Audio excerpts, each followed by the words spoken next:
My uh, maternal grandfather was a minister that served uh, the isolated through the western states and Canada, and did a lot of evangelizing along the way. I never, I saw a couple of sermons from him, but not much. And he was never very intimate with us little children. Most of his attention was with the adults, but he was always amiable. I remember his wife, my maternal grandmother, visited once, and I guess I was 3 years old, 4 years old, something like that, sleeping upstairs in bed. And when I woke up, I used to say, "Mama, can I get up? Mama, can I get up?" "Yes, dear." "Oh." So I jumped out of bed and came out to the stairs and started down. And there was Mom and Grandma down there. She was in a rocking chair, and Mom was knitting or something, and they were talking. And Mother said, "What are you doing coming downstairs?" And I said, "You said I could." And Grandma said, "No, she did not. Now you go back up there." That's all I remember about my grandma. That's all I remember about her. And my grandfather, that Fred Edwin Welkley, he had a brother, and his brother was jobless, and he used to go hop trains. He was a tramp. He hopped trains and went all over the United States. Well, he couldn't find a job because there weren't any. So he joined the Indian tribes and became quite a friend, an intimate friend, in fact, a blood brother of a very important Indian chief.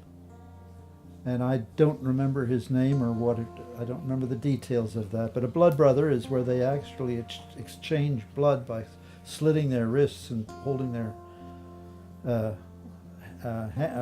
wrists together to presumably transfer blood from the one to the other so that they would be blood brothers.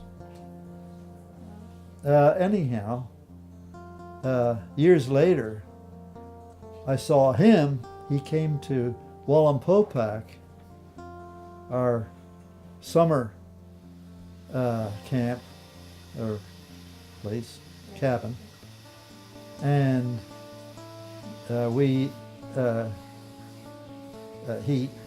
brought he came up there with his tent for some promotional reasons. I mean, he was acting to help the Indian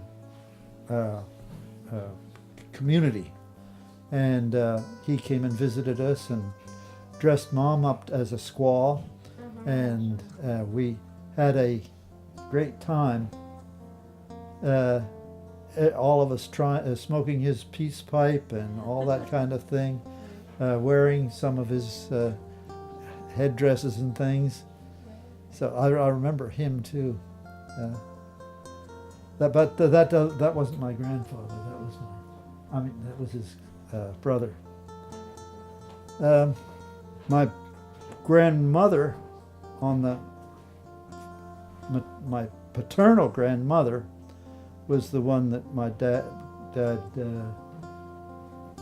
went blind, and she came to the United States, I understand, just before she died, She was brought over by her uncle, by her brother, I mean, Carl Theophilus Odhner. Brought over, and she spent a year or two here.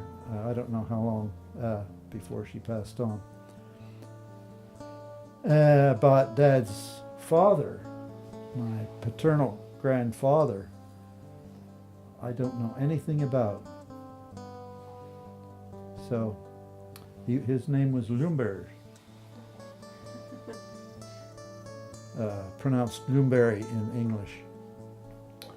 And Dad's name was changed to Odhner because Dad thought that would be better, since he had relatives in the United States and didn't know anything about his father either, or at least he didn't let on to it. So that's about all I know about him. My maternal grandfather, the one that I talked about before, he died in Bernathen when I was about 12 years old, I guess, or 13, something like that.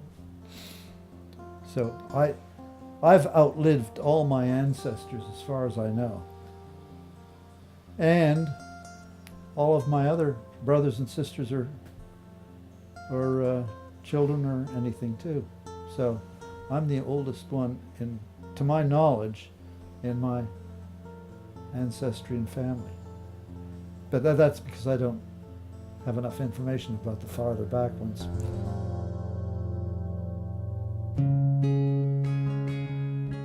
My father's father, I talked a little bit about how he was a traveling minister for the convention. He was also a pastor in several different societies for them, but being the general church and convention weren't on friendly terms in those days. And so when he had been a pastor in New Jersey and in San Diego and in Denver and I think in Seattle, along the way he gave those lectures. His last act of ministering was when he baptized me.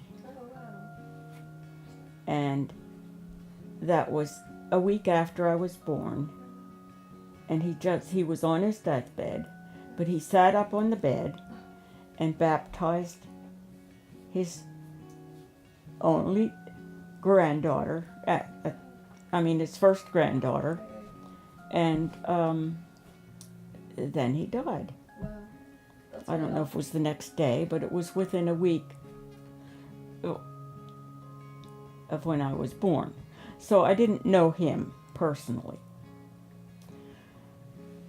His wife lived for a number of more years. I was 16 when she died. And for a number of those years, she lived with us.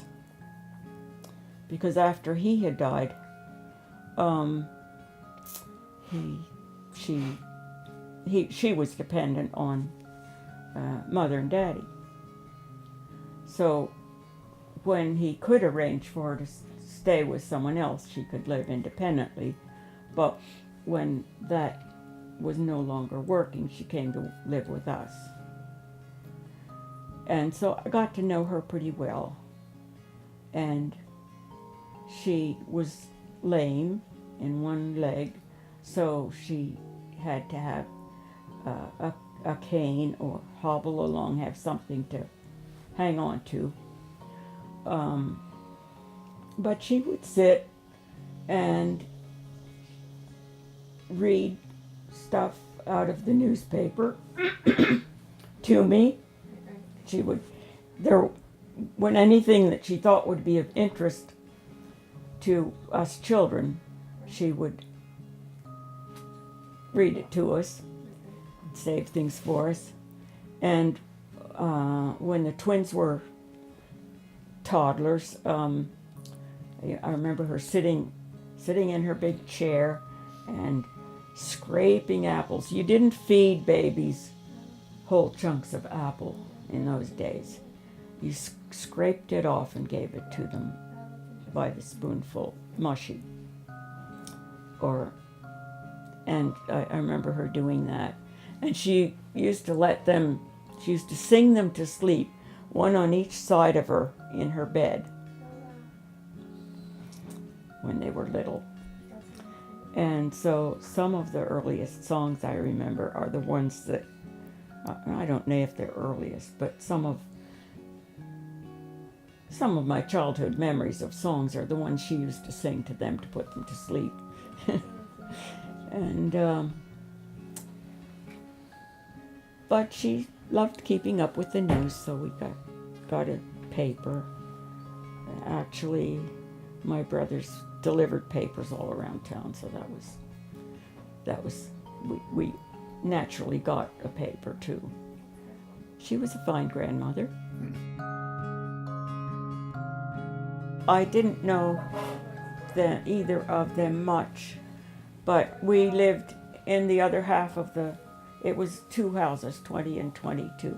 We lived in one side and they lived in the other. And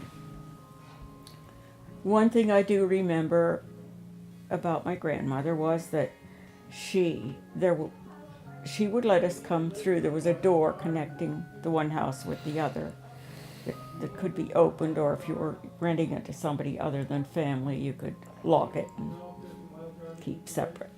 But anyway, that we could go through that door into grandmother's place, and she would let us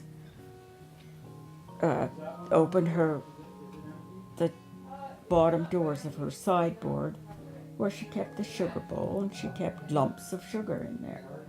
She would let us go in and get a lump of sugar. And I remember her as being sort of soft and cuddly, but she died when I was either 2 or 3.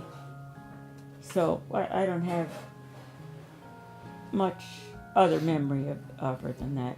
And I don't remember Grandfather Cool. I can recognize his picture from knowing that it's a picture of him, but that was it. And so there was only the one grandparent that I knew, the one who lived with us later, the one who lived till I was 16.